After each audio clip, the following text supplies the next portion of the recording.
வணக்கம். சித்தகேர் உணவே மருந்து மருந்து உணவு. நம்ம பிரியாணிக்கு சரி மற்ற மசாலா பொருட்களுக்கு, அதுவும் முக்கியமாக குழந்தைகளுக்கு சாப்பிட்ற சாமானில் வந்து நிறைய இஞ்சி பூண்டு லவங்கப்பட்டை சுருள்பட்டை கிராம்பு இது எல்லாமே நிறைய யூஸ் பண்ணுறோம். ஜாதிபத்திரி தாளிசப்பத்திரி அப்படின்னு சொல்லிட்டு நிறைய யூஸ் பண்ணுறோம். இது எல்லாமே நம்ம வாசனை பொருட்கள் அப்படின்னு நினச்சி பார்க்கவே வேண்டாம். நம்ம முன்னோர்கள் வந்து இது வாசனைக்காகவும் யூஸ் பண்ணாங்க. அதேமாதிரி முக்கியமாக நம்ம உடல் நலத்துக்கும் யூஸ் பண்ணாங்க. ஒன்றும் எப்படிலாம் யூஸ் ஆகுது அப்படிங்கிறத ஒன்றா பார்த்துக்கிட்டே வரலாம். இதே பட்டை வந்து நமக்கு நல்ல இருமல் சரி, பட்டை சுருள்பட்டைனா வந்து அந்த மரப்பட்டையிலேயே உள்பக்கமாக இருக்கிற மரத்தோட பட்டை சுருள்பட்டை இது ரெண்டுமே உடலுக்கு நல்லா குளிர்ச்சி கொடுக்கக்கூடியது. அதே மாதிரி விந்து உற்பத்திக்கு மேல் ஸ்பெர்ம் கவுண்ட்டுக்கும் சரி மொட்டிலிட்டிக்கும் சரி ரொம்ப யூஸ்ஃபுல்லாக இருக்கும். அதனால தான் இந்த லவங்கப்பட்டையும் சுருள்பட்டையும் நம்ம சாப்பாட்டில் சேர்த்துக்கிட்டே வரணும்.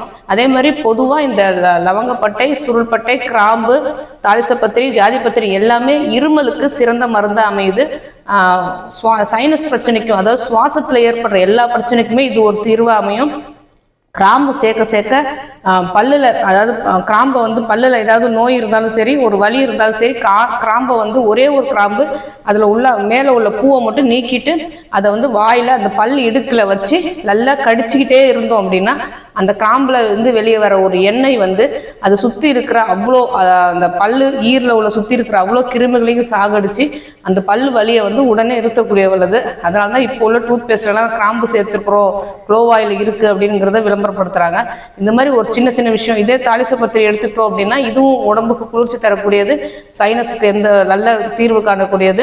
இதே சமையலில் நம்ம சேர்த்துக்கிட்டே வரும்போது நமக்கு இந்த சுவாச பிரச்சனையும் சரி தொண்டையில் வர இருமல் அதாவது சளி தொண்டையில் கட்டிட்டு இருக்கு தொண்டையில் இரிட்டேஷன் இருக்கு அப்படிங்கிறதும் நமக்கு குணமாகிட்டே வரும்.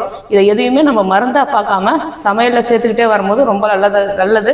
ஆனால் இதே அளவுக்கு அதிகமாக இப்போ தாளிசப்பத்திரியும் சரி இதெல்லாம் கொஞ்சம் உஷ்ணம் தரக்கூடியது.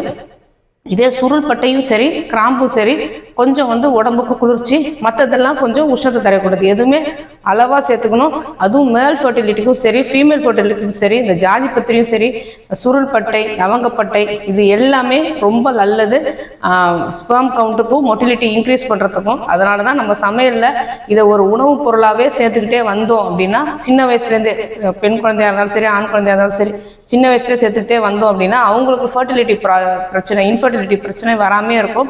அவங்களுக்கு காலகாலத்தில் பீரியட்ஸ் இர்ரெகுலர் பீரியட்ஸும் பிரச்சனை இல்லாமல் வரும். எனக்கு ஸ்பெர்ம் கவுண்ட்டும் நல்லா இன்க்ரீஸ் ஆகிட்டே வரும். அதனால் அதுக்கப்புறம் சுவாச பிரச்சனையும் குழந்தைகளுக்கும் சரி பெரியவங்களுக்கும் சரி சுவாச பிரச்சனையும் இருக்காது. இதை குழந்தைகளுக்கு பொதுவாகவே இந்த வாசனை பொருட்கள் சேர்த்து சமைச்சாலே ரொம்ப பிடிக்கும்.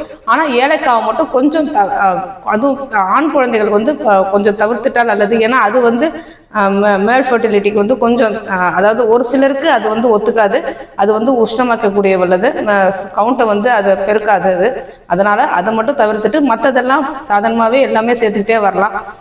உணவை வந்து முன்னோர்கள் நம்ம வந்து மருந்தாக தான் பார்த்து அதை சேர்த்துட்டே வந்தோம். இப்போ அதை நம்ம உணவாகவே பார்த்தாலும் சரி மருந்தாக பார்த்தாலும் சரி எதுவுமே அது நமக்கு நல்ல வாசனை கொடுக்கக்கூடிய பொருளாகவும் இருக்கும், உடலுக்கு ஏற்ற மருந்தாகவும் அமையும்.